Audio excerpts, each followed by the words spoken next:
G'day, folks. Thanks for following along with us today. I figured it was always interesting to try to figure out what to have for a subject of a video, and often it's buildings, but today we're going to talk about deliveries. So I just grabbed a coffee at the Trenton en route, so we're on our way to Eastern Ontario today.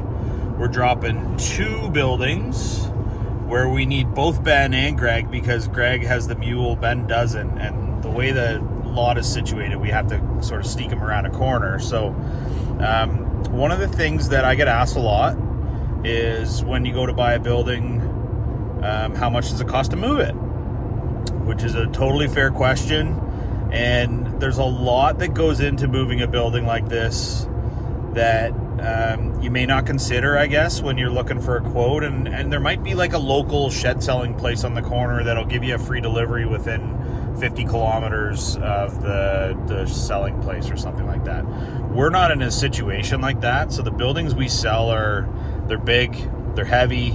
In most cases, like today's move, you do require a wide load permit, which needs to be applicable to the particular roads that the buildings are traveling down. So Ben's got 2 buildings on the back of his truck and trailer set up today, and like Ben's got like 200 grand worth of equipment that these sheds are sitting on. Greg is also there. He didn't bring the trailer today. He just brought the mule, but the mule weighs like 2,000 pounds. So you can't even just like stick that in the back of a half ton. So I just thought it prudent to kind of mention the cost of the delivery is significant, but it's significant for a reason. These are bonded and insured carriers that carry permits that the normal person does not have. And they also have, insurance that will cover damage to the building on transit. Just imagine there was a car accident and the buildings got damaged, for example, or,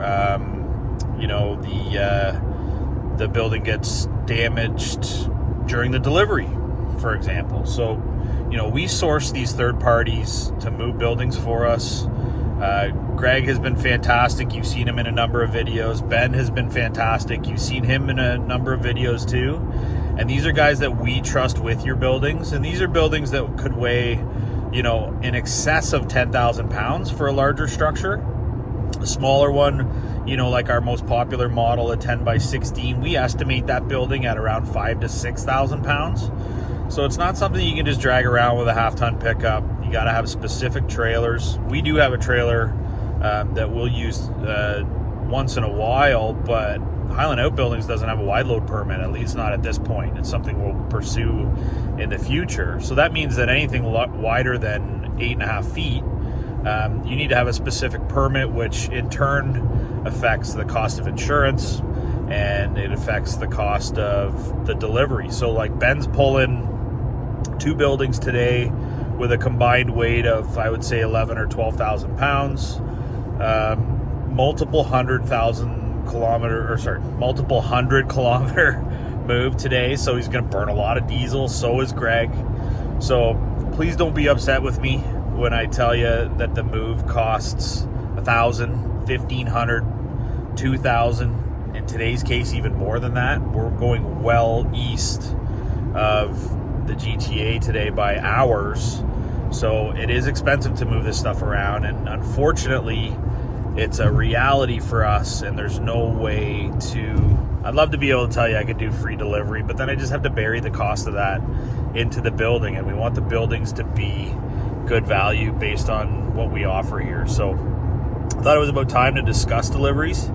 I will make another video once we get there and show you kind of what the plan is to move these 2 buildings. Ben's going to drop them in the driveway and then get out of there, because we got to pay these guys to get home too. That's half the cost, right? So we're 4 hours on the road here today, and then we're 4 or 5 hours to get them back, plus the loading, unloading time and everything else. So it does turn into an expensive proposition, and for that I'm sorry, but we are kind of hands tied on that. There's no other way to do it. If you want a building from us, it's going to cost some money to move it. So fortunately, we've got great partners who do excellent work. They're very careful with the buildings, and sometimes, like a day like today, we get beautiful weather. It's 11 degrees. I'm driving down the 401 right now. This has been the weirdest winter ever. Coming into the end of February, I can remember as a kid we were snowmobiling, so it's lucky weather today. Sometimes the buildings get wet in transport if it's raining or it's slushy roads or whatever. These are also things that need to be considered. So thanks for bearing with me while I yammer on about this, but today we're doing an extended delivery to Eastern Ontario. We're happy to bring you buildings.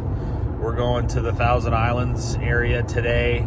I'll bring you a building to Ottawa, but it's going to cost a few bucks to get it there. So that same thing goes for anywhere else in Ontario. Get people that call me from the Soo, and I tell them it's going to be, $2,500 or $3,000 to move a building up there. That's unfortunately what it costs. And also, these guys have to adhere to time on the e-log. They're not allowed to drive more than a certain number of hours a day based on MTO regulations. So there's lots to consider there. Luckily, the partners that we have it all figured out, and they're bringing the buildings for us to put in place today so we can have our happy customers. So thanks for listening. Hope I've answered a few questions preemptively. If you have any questions, please call me, 705-309-9088. You can find lots of info at highlandoutbuildings.com, and we're updating the website pretty soon, so you're going to see a new website come up in the next month or so. Ciao for now, folks. We're heading east.